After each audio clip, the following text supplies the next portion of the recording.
Hey,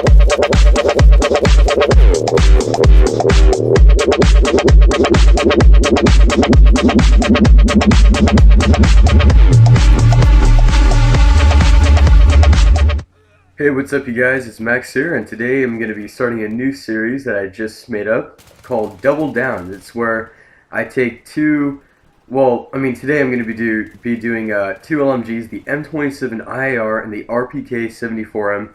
Let me clear my... Sorry, my throat's been kind of screwing up lately, but anyways, so it's basically where I take two guns, similar in category like assault rifles or two handguns, I compare those, and compare and contrast all of the pros and cons. So, wait, before I start, let me just go take a dump real quick. Alright, be right back. Hold on. Okay.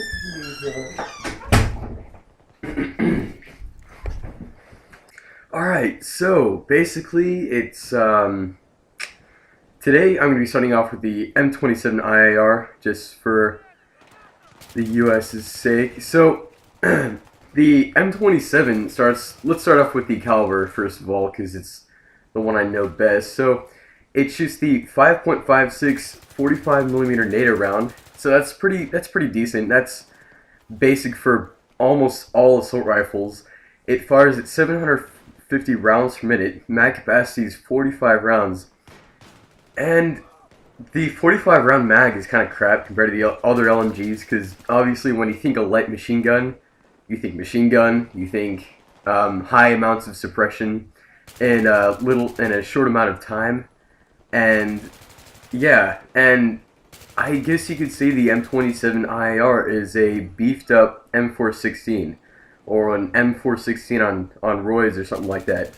So like you just get like a syringe and like shoot it up like with steroids down the barrel or something, where like shove a pill down its barrel or something like that. But anyways, so yeah, that's for the RPK. Let's see, it shoots the 5.45 by 39mm WP round. So basically that's a slightly smaller round, only by a few grains, and it shoots at 690 to 720 rounds per minute. So it does have a slightly less amount of rate of fire, but that does offer less recoil at the same time. So basically, in general, if you want a little bit better stopping power, but at the cost of a tiny bit more recoil, go for the M27. If you like more accurate light machine guns, then go for the RPK. I'll be showing some gameplay real quick of the RPK, where it actually has barely any recoil. Like it's pretty manageable, and it's basically an improved version of the original RPK, like in Black Ops, that was created in the 1950s. And the RPK is supposed to be a standard squad automatic weapon. Well, I just said SAW, but that's not really true that it's not a SAW. But anyways, yeah, so the RPK has quite a background. It's been seen in the Lebanese Civil War of the 1970s, 1980s, when Angola was fighting against the Portuguese. And it just has, the RPK has that feeling.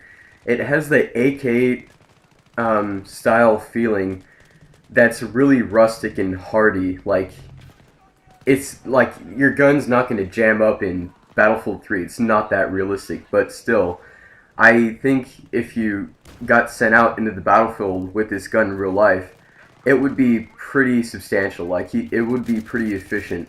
Let's talk about these two weapons with bipods. So the M27, it's definitely not my favorite weapon. I prefer the M240B over anything else, just because, I don't know, the M240B is kind of an underrated weapon. I don't really see many people using it, but back in the M27 IAR, it's kind of like one of those support weapons that is kind of all around.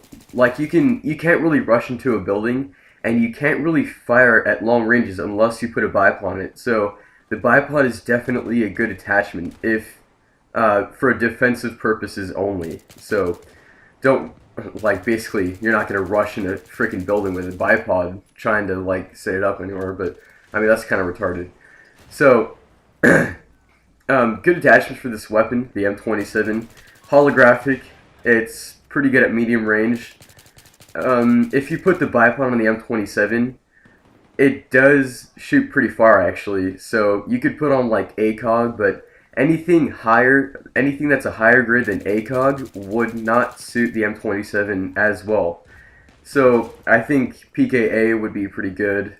ACOG, like I just said, anything like the rifle scopes or anything like that, that's just stay away from those. I haven't even unlocked the rifle scope for this weapon, but just stay away from it because I've fired a lot of guns before, and even though the rifle scope does allow longer range engagements, it's still not pretty good for LMGs. So yeah, that's just a big no-no.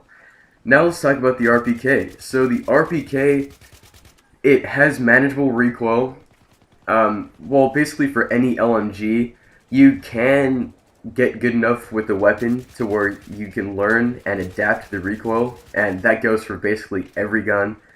Like, let's just say the G18, because when you aim down the sights of the G18, it's gonna kick like a fucking mule. It's gonna be like a 44 Magnum on steroids, which it's not, but it is full auto. RPK, good attachments to the RPK. Bipod is definitely one to get.